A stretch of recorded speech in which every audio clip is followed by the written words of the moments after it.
Michigan Public's Winter Member Drive begins on Giving Tuesday, December 2nd.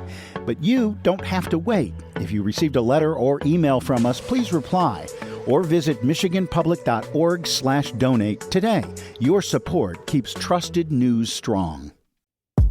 From Michigan Public, this is It's Just Politics. I'm Zoe Clark. And I'm Rick Pluta. A group of Michigan Republican lawmakers has asked the federal government to step in and oversee the state's elections next year. One of my first thoughts is, well, come on down. I mean, we are open and transparent. What's behind the highly unusual request? Let's face it. I mean, we are used to scrutiny and we are used to being watched. But first, Governor Gretchen Whitmer signed laws yesterday that put new rules in place over how and when lawmakers can request budget earmarks. These are the dollars, often known as pork or pork barrel spending, that go to individual districts or projects at the request of individual lawmakers. Historically, it's a big part of budget making. But the process has often been super secretive. And in recent years, the amount of money has just skyrocketed. I mean, we are talking billions of dollars of taxpayer money spent with very little oversight.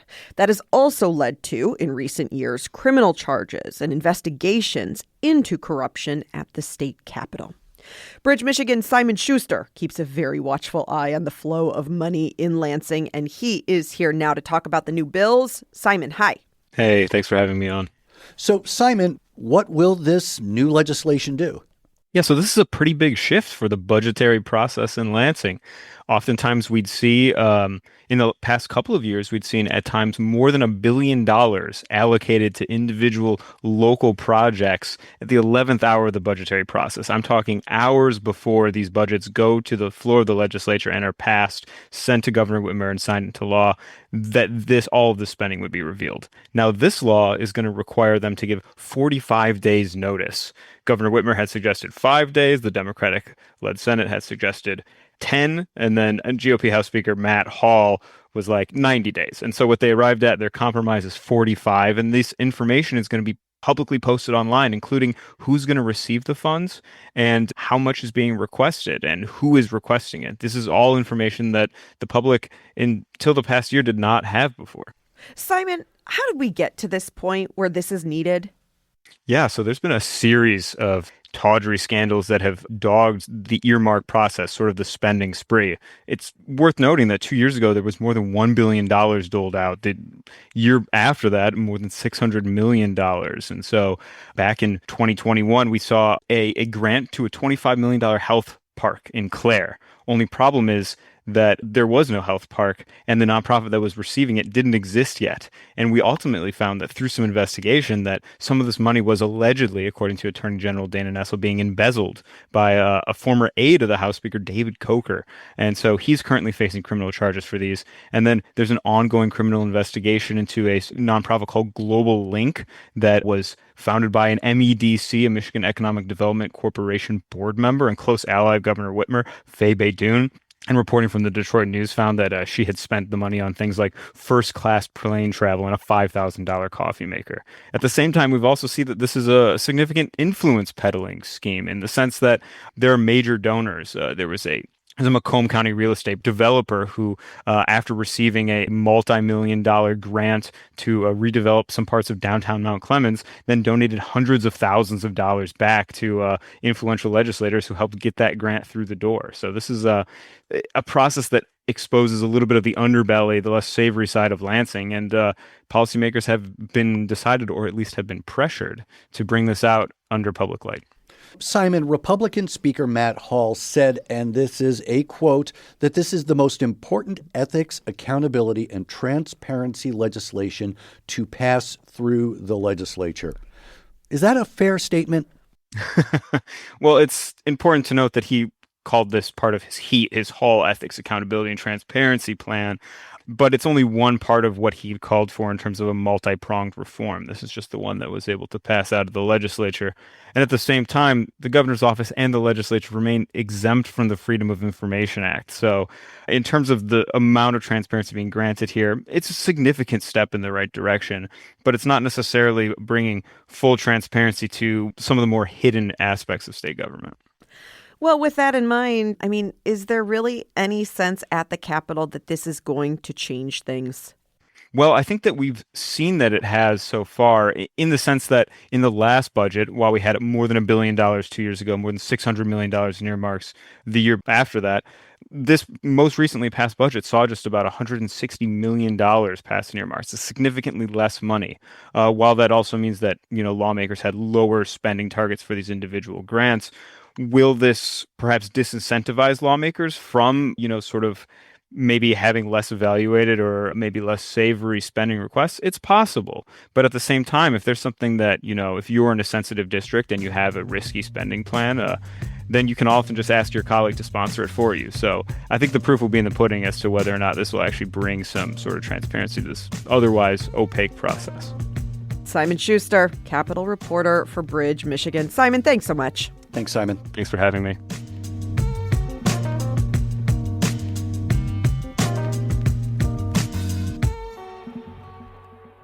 A group of 22 Michigan Republican lawmakers is asking the federal government to oversee Michigan's elections next year. The GOP members of both the State House and Senate sent a letter last week to U.S. Attorney General Pam Bondi, an appointee of President Donald Trump. The letter really escalates this ongoing tension between legislative Republicans and Democratic Secretary of State Jocelyn Benson. One of the Republicans' arguments: Benson will be supervising next year's election when she herself is running for governor.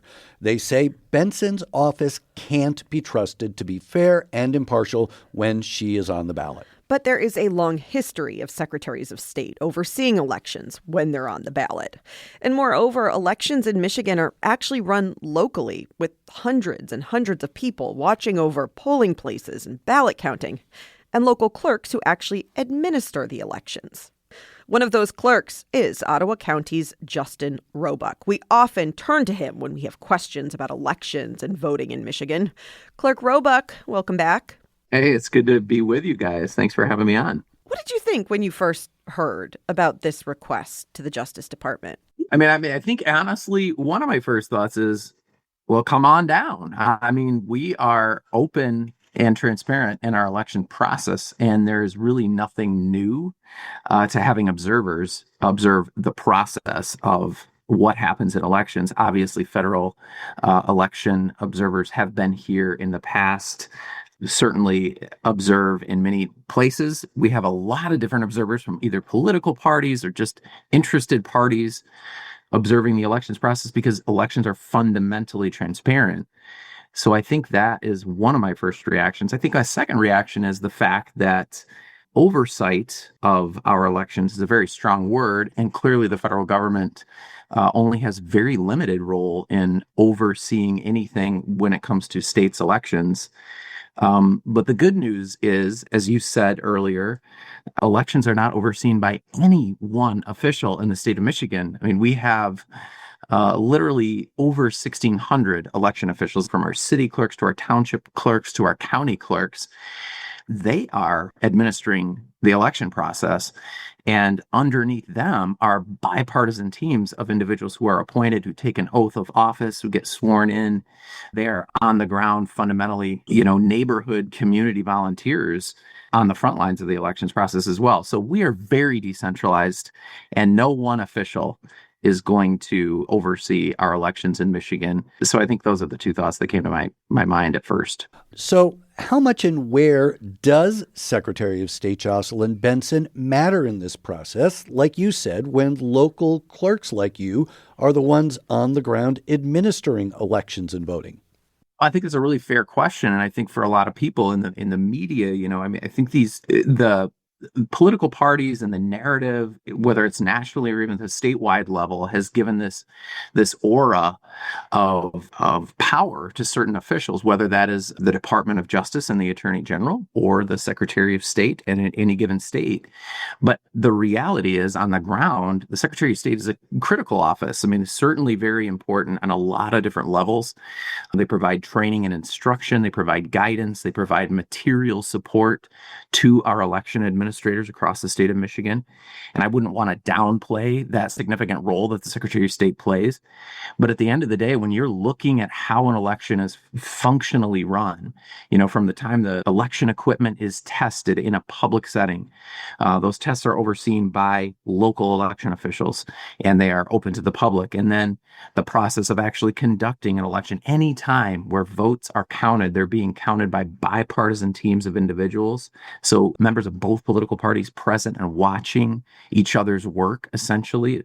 And it's in full view of the public, transparently. And then once those votes are all cast by our voters, whether that's by mail or early voting or in the precinct on an election day, they are essentially certified by bipartisan teams, first at county levels. So we have 83 counties in the state of Michigan where we have bipartisan boards of county canvassers actually conducting what I like to call that like initial audit of the election process. That happens in public. These are public meetings, have to be publicly posted. Members of the public can be present. They can watch the proceedings of what's happening. And then it goes up to the state board of canvassers, which is also a bipartisan, independently appointed outside of the Secretary of State's authority group of individuals who then certifies elections at the state level. So while the Secretary plays a very key role in our elections process, there is certainly an argument to be made that any one Secretary of State does not have the ability to, I don't want our voters to think that one individual ever, whether that's myself or the Secretary of State or a local clerk, that one individual has the power to control an election outcome. That's just not how our elections work. Which my understanding is then perhaps, clerk, but please let us know that is sometimes why there is federal oversight in jurisdictions across the country in elections. And it's in specific areas or specific places rather than oversight of an entire state. Well, yeah, that's a really good point, right? I mean, the Voting Rights Act that passed in 1965 gives the Department of Justice very specific powers to monitor and watch elections, observe elections in particular states that are governed under the Voting Rights Act, as essentially they were problem areas when the Voting Rights Act was passed. Michigan was not one of those states and remains not one of those states covered by the Voting Rights Act and under that level of monitoring by the Department of Justice. But certainly you're right. In the instances where the federal government has come in historically, it's been to monitor those areas for compliance with federal laws, which include the Voting Rights Act, aspects of the Civil Rights Act that pertain to, voter registration and really key things. The Help America Vote Act is another piece of federal legislation that controls our elections at the federal level, which involves the types of election equipment that can physically be used, as well as compliance with the Americans with Disabilities Act for our voters. So these are certain areas where the federal government does absolutely, historically, has been in places monitoring for compliance with federal laws as they pertain to elections. And that's an important role of the Department of Justice. And certainly that can happen in any state. But I would say that what cannot happen is the Department of Justice doesn't come and run elections in any state. They don't come and direct election officials or clerks or election inspectors at the precinct level to do certain things. They would certainly follow a legal process if they found something that was not in compliance with federal law. Clerk, finally, you've worked for years to strengthen voters' sense that voting in Michigan is safe and secure. This is your work. We have talked a lot about this over the years. What does a letter like this, a request like this, do to that work? I think that's a really fair question. What I want our voters to understand is that our elections in Michigan are transparent. They are fundamentally sound. They are decentralized to the level where no one individual can control an election outcome. And also, the reality is, Michigan, and when you are a swing state, let's face it, I mean, we are used to scrutiny and we are used to being watched. And that's a good thing. We want that transparency. We want that level of transparency where we invite people in. I am often telling people in my own community, come and see, come and watch. You have the ability as a citizen to come and observe an election. And so we welcome that from that aspect. But I think where I don't want our voters here in Michigan to get confused, to believe that somehow we are at risk of having a non-fair election outcome because of one individual, whether that individual is at the state or the local level. It's really, really important for our voters to understand that there are so many checks and balances in place in this process to make our elections free and fair. Does a request like this and the rationale behind it, does that undermine the confidence in election integrity that you're talking about here? Yeah, I absolutely think that when stated in such a way that would give our voters the idea that one individual can control an election outcome, that absolutely undermines confidence in the process. We want our voters to go to the polling place in 2026 fully confident that their elections are being administered by, first of all, people with integrity, but beyond that, they're being transparently observed by many, many levels of citizens, whether that is the federal government, whether that is the political parties who have a seat at the table and can observe our elections. And fundamentally, they're being administered by their neighbors, people in your community who you likely know. When you walk into the school or the church or the public building around the corner in your neighborhood, if you vote in the precinct on election day, you're going to see people that you know. They're going to be a bipartisan representation of those neighbors. They are administering the election on the ground level, and then their administration of that process is being watched, is being audited, is being certified by bipartisan teams all the way up the chain at every level until it reaches our state board of canvassers and they certify that election. And then the Secretary of State puts her signature to that election. So ultimately, we want our voters to have that level of confidence in the process. Ottawa County Clerk Justin Roebuck, thank you so much as always for the time. Thank you. Thank you, guys.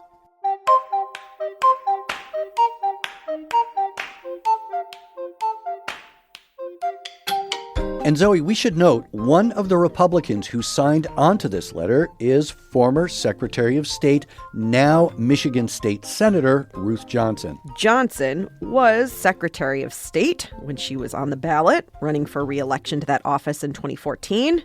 And she was Secretary of State when she ran again in 2018 for State Senate. And you can find more details, as always, about these stories and more when you sign up for the It's Just Politics newsletter.